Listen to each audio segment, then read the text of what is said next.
Morning guys, so Monday morning, it's worktop day. So today we are removing all these worktops and fitting some nice new laminate ones. So as you can see, these are oak butcher block. So we're taking this one out. The hob is coming out and having an induction hob fitted. The electrician has already been and he's run a cable which is in now, and they're going to come back and do the second fix. We've got a new sink going in, and I don't know what's going to happen with this, but we've got some interesting stuff going on with the waste in here. It's actually running uphill quite badly. So that's going to be an interesting one. So let's get everything disconnected, get the sink out, get the hob out, and then we can start looking at what we're doing with the worktops. Client has actually bought the new worktops. They're sitting down on the floor there. What you do notice though, I don't know why they done this, whoever fitted these original worktops put a joint smack bang in the middle of the run, and it's not even a very nice joint. So yeah, definitely some weird stuff going on. But anyway, we'll get the water turned off, get these bits out, and then we'll get stuck in. Don't forget guys, if you want to be in for a chance to win the power tool bundle, you have to like and comment on the Howden's Grand Tour video, which is now live. So make sure you get over on there, you hit that like button, you hit the share button if there is one, and you leave a comment. You have to leave a comment to be in with a chance to win the power tools. We'll see you in a bit. Okay, so we've got the oven and the hob out. The oven's going back in, but the oven was just plugged in there. Now I'm hoping that they've done this legally and that is actually an oven circuit, because if it is, then we can make some changes and get that put back right. Obviously the hob's not going back, my gas engine is coming out, is going to cap the gas for us, which is why the oven's not gone back in. We've disconnected the sink. Sorry guys. Disconnected the sink. And the waste actually runs downhill quite considerably, so what I'm thinking I might be able to do is break that out, bring the pipe in a bit better to get a better connection on, and hopefully repipe the new sink. So fingers crossed on that one. So first job I'm going to do is try and remove this sink section. So what I'm going to do, I'm going to get my skill saw or recip saw or anything. I'm just going to cut out where the hob is, cut through the wood, and then hopefully cut all the silicone, remove all the screws, and hopefully we can pull that section out. Hopefully then we can get the bolts on that one and get that unbolted. I'm going to lose this decor panel for now, so that then we can cut that one and hopefully pop it and go that way with it. We've got plenty of room to work then. But yeah, it's a bit tricky, always working around trying to replace worktops in an existing kitchen is always tricky, but we will figure it out by cutting the silicone away first. But yeah, we're uncovering a few no-nos, but hopefully we can get it back to where it should be. See you in a bit. So we thought these were solid butcher block, but actually they're not. They're chipboard with a 5mm oak veneer on them. So they give the look of solid butcher block, but they're not. But this is how badly this has been done. Now anybody normally would know that with the joints, you put bolts in, you glue, biscuit joints, whatever you want. But unfortunately, as you can see, not one bolt. Literally no bolts, no glue, no nothing. So how did they expect that to stay glued? Actually no, I think there's a residue of glue on there, literally a residue. Just a little line of it up there. So yeah, that just sums up some kitchen fitters, unfortunately. Well, I wouldn't even call them a kitchen fitter if I was to be totally honest. So exactly the same there again, not even jointed, no glue, just that's where the joint was. So again, absolute farce. So I'm going to cut the silicone before I start yanking on that, because I don't think I've done along here yet, because otherwise I could potentially pull the tiles off the wall. So let's get my knife, just best I can. Get behind this tap much as I can. Alright, let's see what that does. Okay, she's coming.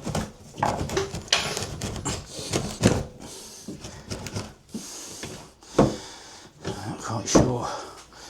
Sink's catches. So I've got to get the sink out and then we'll be good to go. So I'm just going to get the sink out and then we'll be back. It actually looks like we might get away with just... No, we're not gonna have to try and unscrew it. It appears there was only 2 clips actually holding this in, so it looks like, yeah, they've siliconed the crap out of it. There's a surprise. Yeah. There's only 4 clips holding this in, and they've actually put a ton of silicone under it, which is what's preventing us from releasing it. There she goes.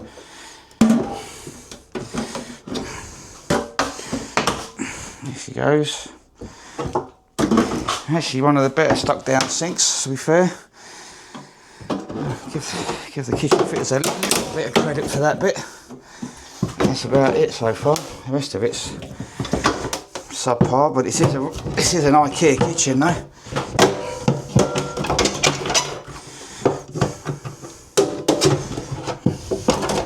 Good job of reusing this sink, innit?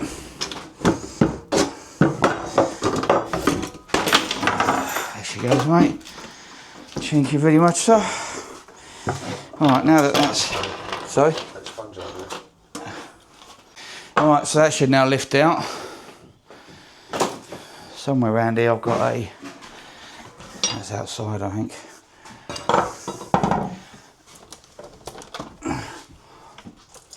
Sponge is soaking wet.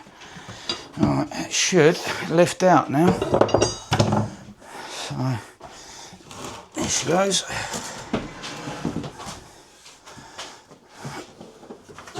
Take that tap off outside.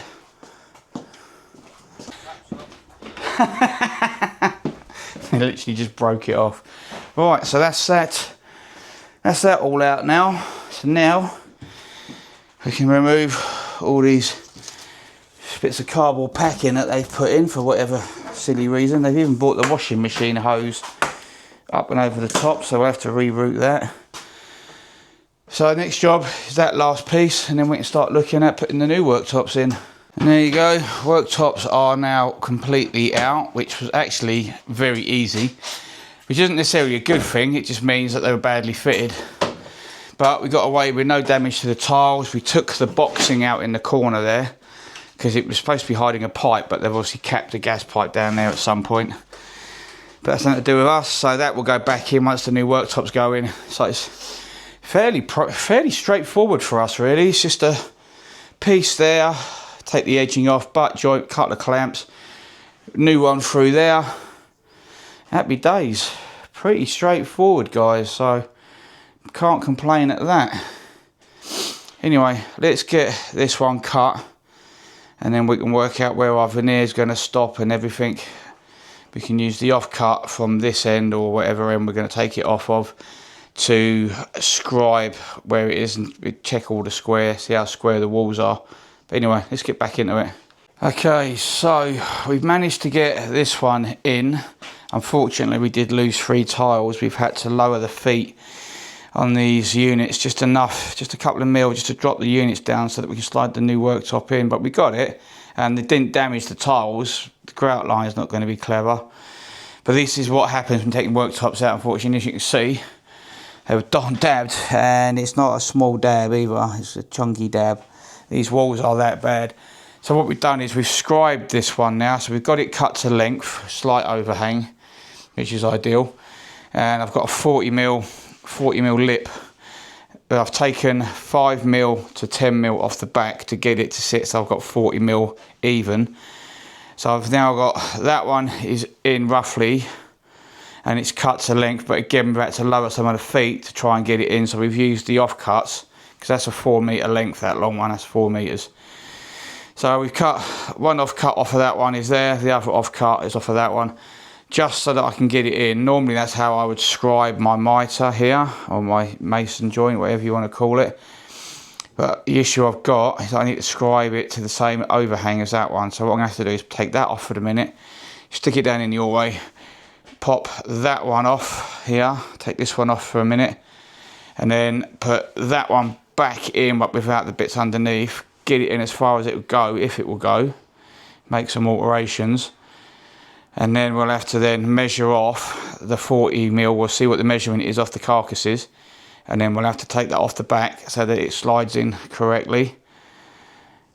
At the moment it's not looking too bad at this end, but until I get it scribed, because at the moment you can see here, let me just sort the camera out a bit, for some reason it's all, so as you can see this one here at the moment isn't looking too bad, but again we do end up with some big voids along the back there. So, but these tiles are a good 10mm off the wall, so we'll whip that one off, put that one out of the way for a minute, put that back in, do the scribe, and then see how it looks.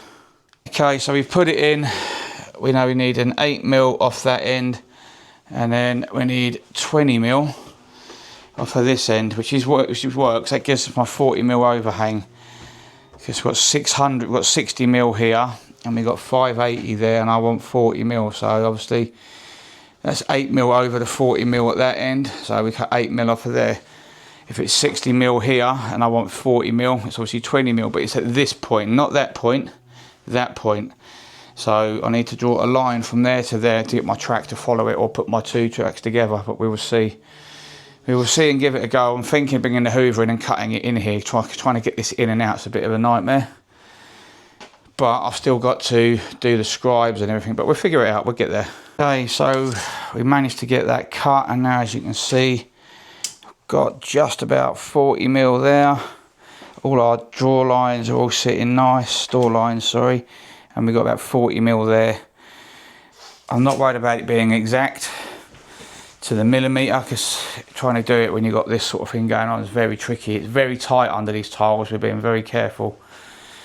So that's that one pretty much done. I don't really need to do much with that. I did scribe it, but by the time I put a silicone bead along there, you're never going to see that very minor gap. So it's too long a length to keep taking in and out. We've got to take it out to do the cut to length bit in a minute, but that's a minor issue. So that's what we need to figure out now, is how we're going to do that. So I'm thinking we're going to have to take this one outside, take this outside, put that one back in exactly the right place, and scribe the edge so that we can get the edge banding done, get the edge banding off, and then we're going to have to do it with measurements. I think it's the only way we're going to get this is if we do it with tape measures and measure it. So we'll figure it out. We'll get it nice and clean and neat, don't you worry. Okay guys, so we need to get this bit of edge banding or veneer or whatever it is you want to call it. I've already scored it with with a sharp knife at the length I want it cut to. Now a lot of people will get a heat gun and they will heat this up, which does work and it works well, but I find it leaves quite a lot of glue behind. So what I prefer to do, as some of you will know from previous videos, I use a router bit that's got a ball bearing, which is here, and that ball bearing will run along the metal bit of the track here, and then the blade will take the exact amount off I want. So that will literally save me all the grief of doing that. So without further ado, let's have a go at doing that. So let me just set the camera up. You're not going to see much to look at. Now then, okay, I've already got my depth set, so all I do is start the router, plunge it, hold it in place.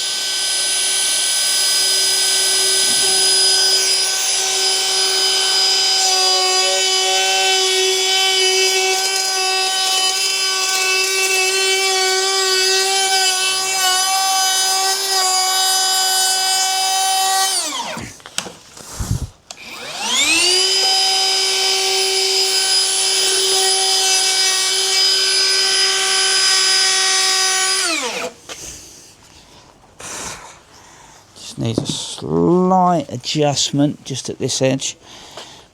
just a very slight one.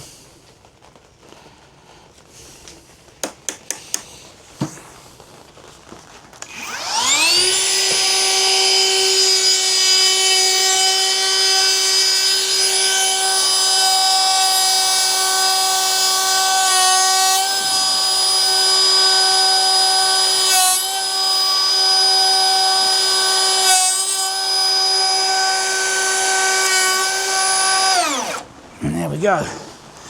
Perfect. So that has now took my edge banding off, and it's left me a lovely clean surface. A little bit of sandpaper on that, and I cleaned that bit up there with a chisel. Absolutely beautiful. So a bit of sandpaper on there now, just give that a rub down, clean that off with a chisel. Happy days. So I'm just going to use a bit of green sandpaper like this. I'm just going to give it a light rub. Get all that loose stuff off, make sure there's no loose bits of debris there, and then we get the chisel on that bit. There we go, lovely and clean now, no burrs. So we'll flip this over and do the bolt holes so we can do the joint, and then we can do the other side, the other bit of worktop.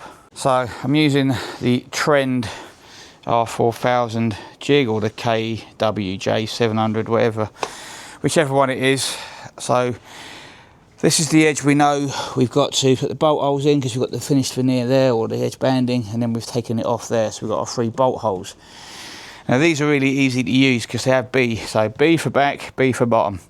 So that one goes to the back edge of your cut, bottom, bottom, bottom, all the way through. So I've got one there, one there, one there. So now I can set a 10mm depth, cut them out 10mm, and then do another 10mm, and then that should be the 20mm depth I need for my bolt holes, because this is a 40 odd mil worktop. So we can now get that set up. Okay, so to set your depth, obviously you're going to plunge it till it bottoms out, so it hits the worktop, and you're going to lock it off.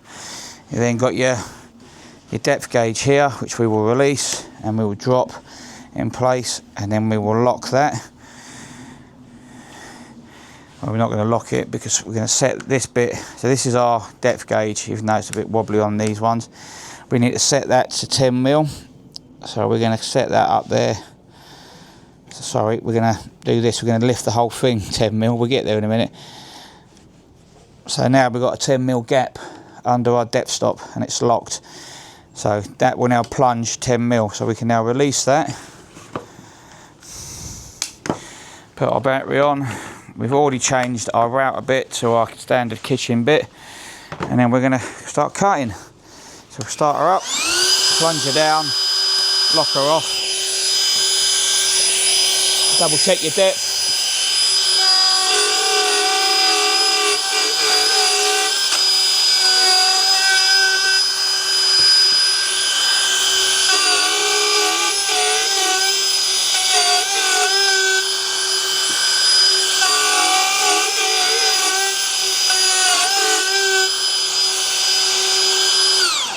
Now, you know you're at 10mm, so again now you can release your depth stop, bring it up another 10mm, release, start again. Again, checking your depth.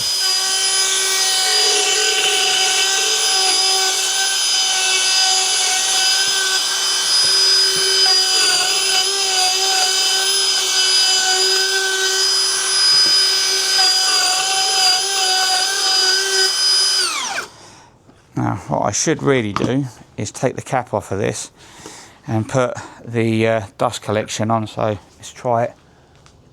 As you can see, this particular router has the quick release push bit on, so you can put that on top with your hoover, and away you go.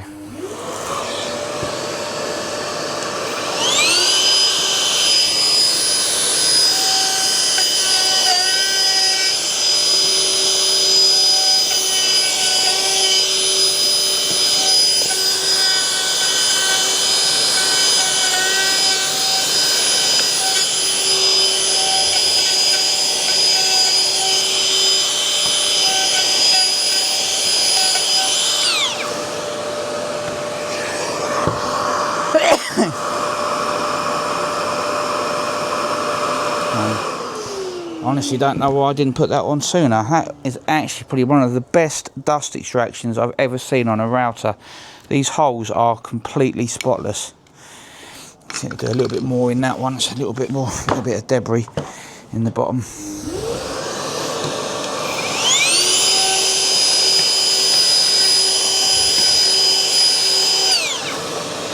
That's better.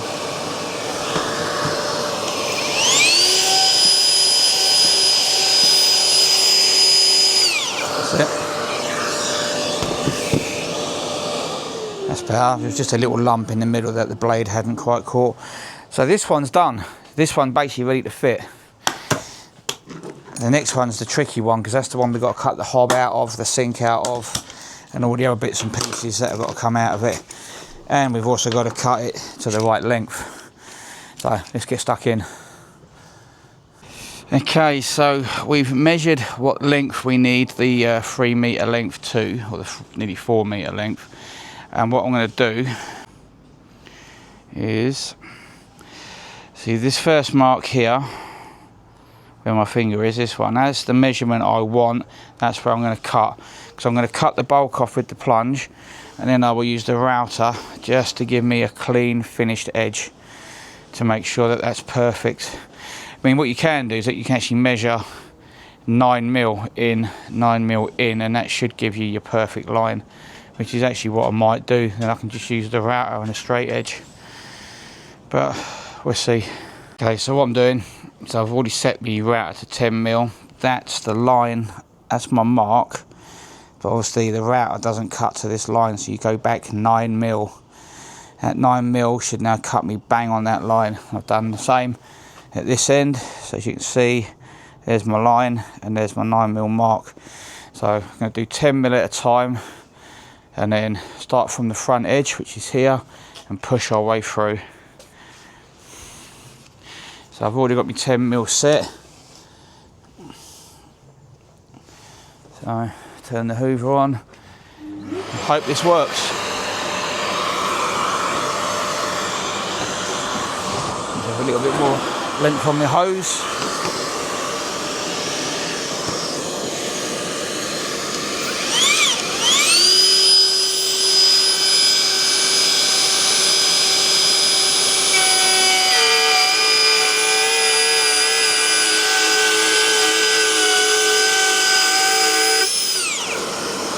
That's 10mm.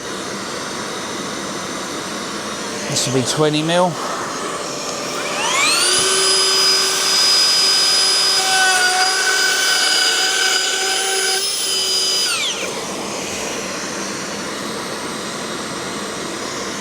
So 30.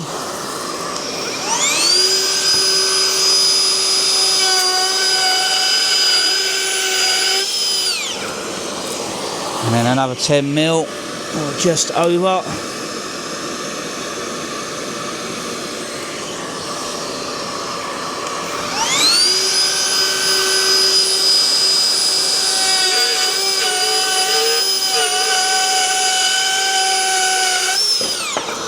And then you're going to do one for luck,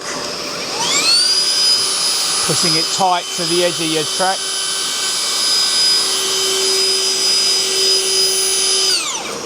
Beautiful. So that's now cut to length, he says.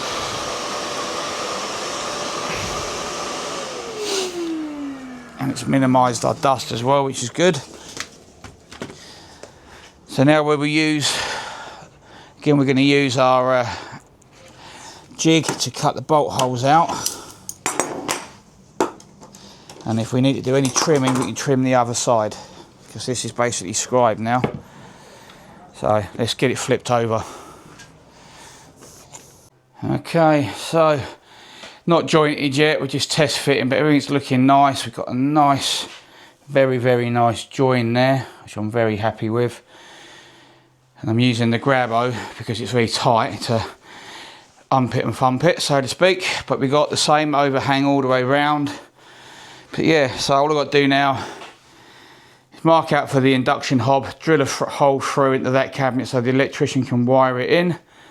And then we've obviously got, the sink to cut out. So I'm going to do all my marking out. I've got a little bit of room that will push that way, that will go that way, so we can get that in and out nice and easily. So I'll mark up the sink, mark up the hob, get them holes cut out. We can then bring the unit back in and start thinking about getting it all fixed in place. Oh dear. Okay, so I've marked the hob up, and I've marked the sink up. Now what I didn't know was he's bought an IKEA sink, and IKEA waste kits are not compatible with the UK. So we need, plus it only has one spigot, and he's got a washing and a dishwasher. So that doesn't help us in the slightest. So I'm going to have to go off and buy a new drainer with an overflow. A new waste with an overflow from somewhere. So I need to Google somewhere that's got one in stock. There's a Screwfix not far from here, so hopefully I can get one from there if they've got one in stock. It's still a pain in the backside, but it is what it is. But we also need to have a look at that socket underneath there, because if that's on an oven circuit, then I need to change that for an oven switch, because that's dangerous. It's not rated. It's only 30 amp rated, not 40. So that's not good enough. But anyway, we've got a hob marked out. We've got our sink marked out. So I'm going to leave it at that for now, because we don't want to leave it in. I want to get these cut out once I've got all the bits. So we're going to go off, get some colour fill for the worktop, a socket for that, and a new waste for the sink, and then we'll be back. Alright, so we're back from doing a little run to the suppliers. We've now picked up a waste with an overflow, which will work with this sink and the overflow, and we got a new trap as well with double spigot, just to make sure we've got everything we need. Hopefully that should be everything now. We've got some colour fill, 2 different colours, 2 different browns, make sure we get the right colour for there. So what we can do now, we can now drill these out, because this is where the plug goes. I've tried to plug the tap. So obviously you get, this can be reverse hands, left or right hand. So he wants it left hand drain, so that's the one we got to cut out. Now I'm lucky, a few years back when we got one of these ceramic sinks. This is not ceramic, this is preformed. But anyway, this came with it, this hole cutter, and it is the exact size needed to cut them out. Because you'd hit these out with a hammer normally, but this is the perfect size, so I've kept hold of it because it's perfect for cutting them out.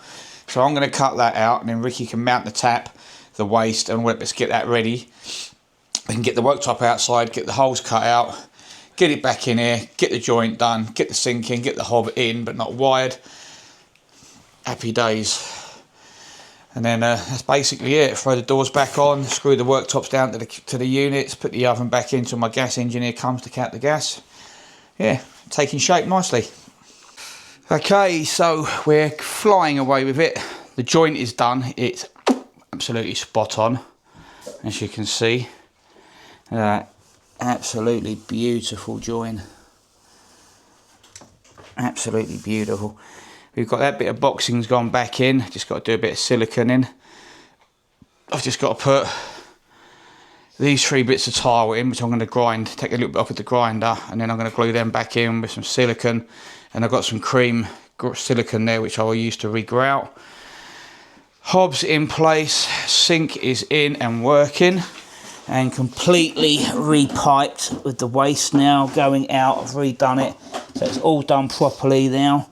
It's all perfectly connected and all working as it should. So I know you may going to wonder why is he got it at the back there. That's how the client wanted it. So that's what the client wants, that's what they get. So last thing to do for me really now is the silicone, a clear bead all the way around, and get those tiles glued in, and then put the plinth back on. Happy days, we're getting there. It's not bad going, 1:45. It's a little bit more involved than we initially thought it was going to be, but we got there in the end. So stay tuned for the finished result.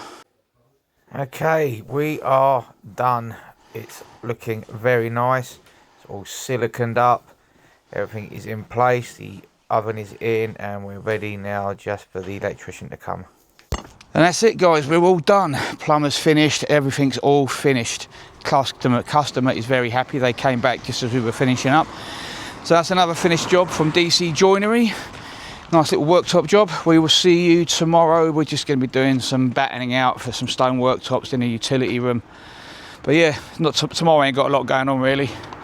But we'll see. We'll see you soon. Bye bye.